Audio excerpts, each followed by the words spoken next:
stop me now, because I'm on my way. I can feel my ring coming. It's the blood of a champion, moving deep inside my veins. It's a pride to be running. I'ma get what I can and more, even if my blood, my sweat, and my tears don't mean nothing. It's the heart of a champion.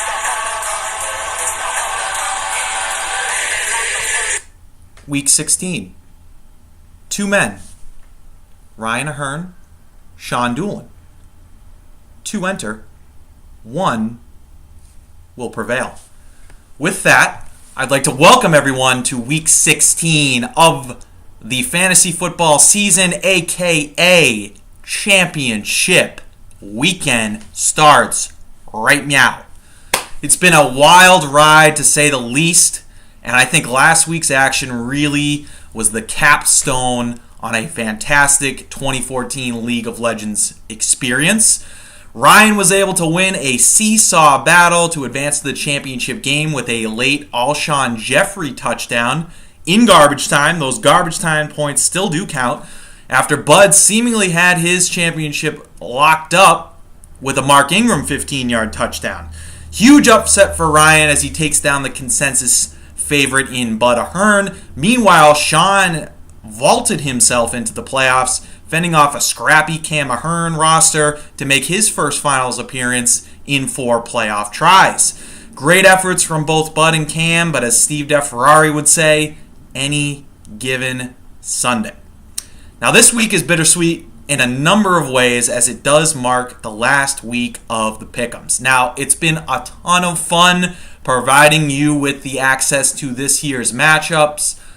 This has been a great experience for me. It's a new format. I would really appreciate some feedback on Sunday. What do you like? What do you hate? What do you want to see? We're always looking for ways to improve for next year. So certainly give me your feedback when I see you for the final party on Sunday. But needless to say, it's been a ton of fun. It's been a lot of work, but it's been worth it based on all the responses that I've received from all of you over the year. So I truly do thank you for tuning in every single week. Even though you're busy, you got a lot of things going on in your lives, I really do appreciate you taking the time to listen to this on a weekly basis.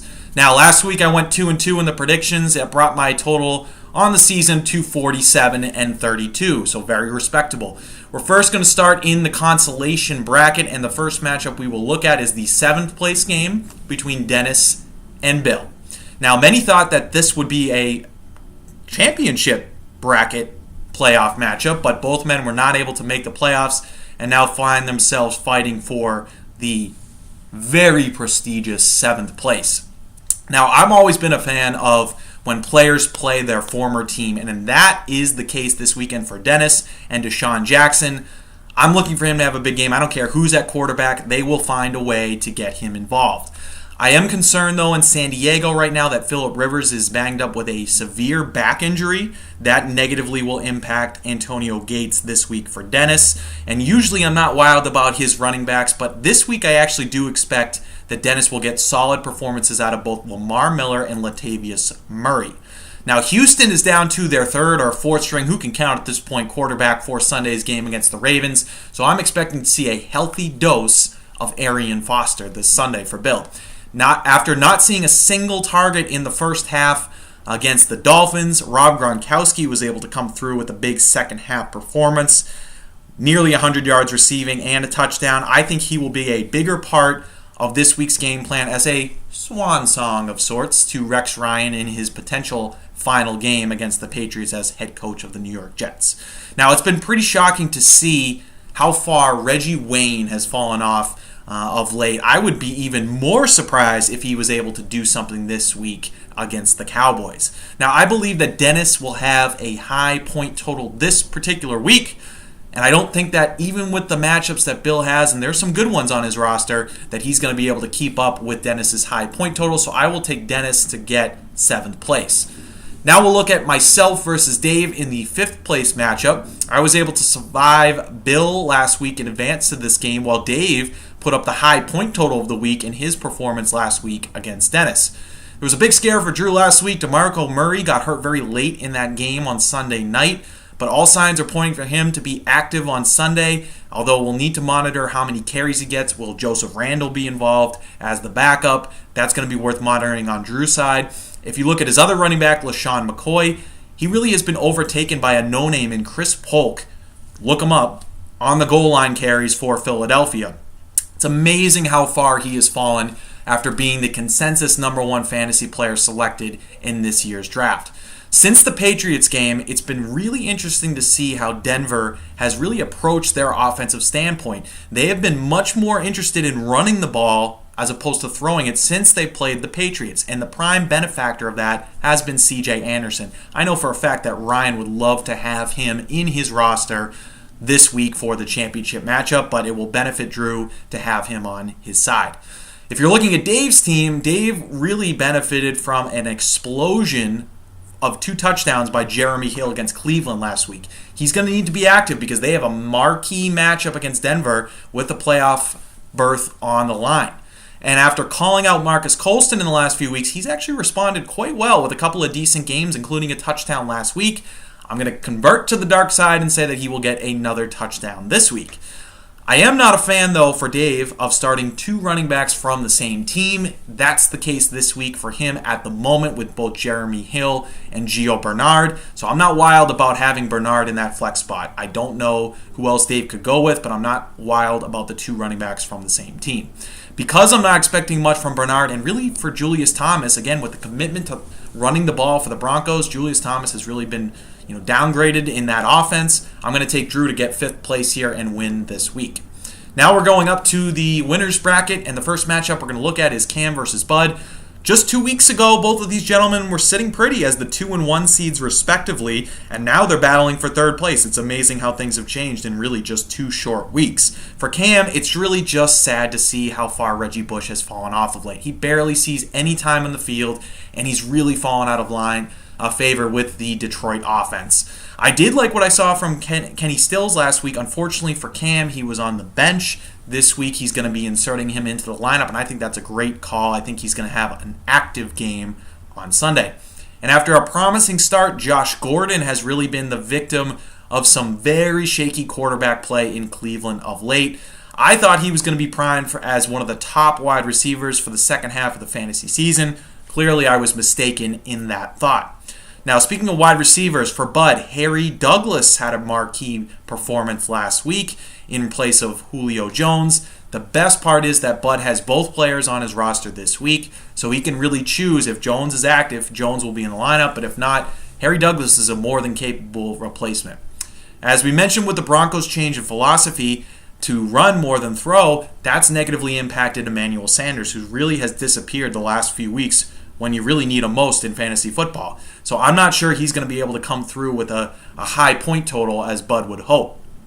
Horrendous games last week from primarily Aaron Rodgers, but also with Jordy Nelson against Buffalo on the road. Green Bay has really not played well away from Lambeau Field, and that's the case this week as they go into Tampa Bay. However, it's Tampa Bay. I like the roster decisions Cam is making this week. Ultimately, I'm going to side with Bud because I think that he's going to get more out of the Packer connection. Douglas or Julio is going to have a strong game, and I think that he's going to have enough to get that victory this week. That brings us to the big boy matchup. It's Sean versus Ryan, as we mentioned off the top. This is the championship game for the League of Legends, so who is going to get the prestigious trophy and get their name engraved amongst the legends of the League of Legends? Tony Romo has been critical for Sean down the stretch. Really important pickup a few weeks ago. He was really struggling to find some consistency at the quarterback position ever since Nick Foles went down with that injury. He's going to carve up the Colts at least 20 points this week. Both Sean's running backs are actually playing against each other this week, which is fantastic because they're both in line for very strong games. With the quarterback change in Chicago, Forte should see an uptick in touches, and Joique Bell has really turned into the main every down running back, maybe a little bit of Theo Riddick on every now and then, but Joique Bell is the guy in Detroit. And again, Chicago, Swiss cheese. So for Sean, he absolutely needs production out of both Jimmy Graham and Jonathan Stewart. Graham only played about 2/3 of the snaps last week, but really what was more concerning is that he is coming out in red zone opportunities. Those are his prime touchdown areas, and he is not even being looked at in those areas. Now, Stewart had a few good games recently, but wasn't able to do much with a ton of touches last week. It also didn't help that he was playing with Anderson as quarterback. Cam Newton should be back, so I think Stewart should be a little bit better than last week. Now, Ryan was able to stave off Bud, which was certainly impressive, but the fact that he had Rashad Jennings in the lineup, who basically gave him no points, was even more impressive to still get the victory. Asiata is going to take over for Jennings this week. If he can find the end zone, that's going to be a huge advantage for Ryan. Olsen was an absolute beast last week with Anderson in the lineup. Again, going with Cam Newton now, he should be okay. He should get that high number of targets as he's seen over the last few weeks. Really, the two keys for Ryan this week are T.Y. Hilton and Martavius Bryant. Hilton has been dealing with an injury. The Colts have already locked up the AFC South, so they may be a little bit more conservative about playing Hilton. And even if he's active, I'm not sure he's going to get a ton of targets. So that may be a spot to monitor for Ryan. While Bryant has tailed off a little bit, but still saw 5 targets last week for Pittsburgh. Ryan's absolutely going to need something out of these two positions in order to have a shot of taking down Sean.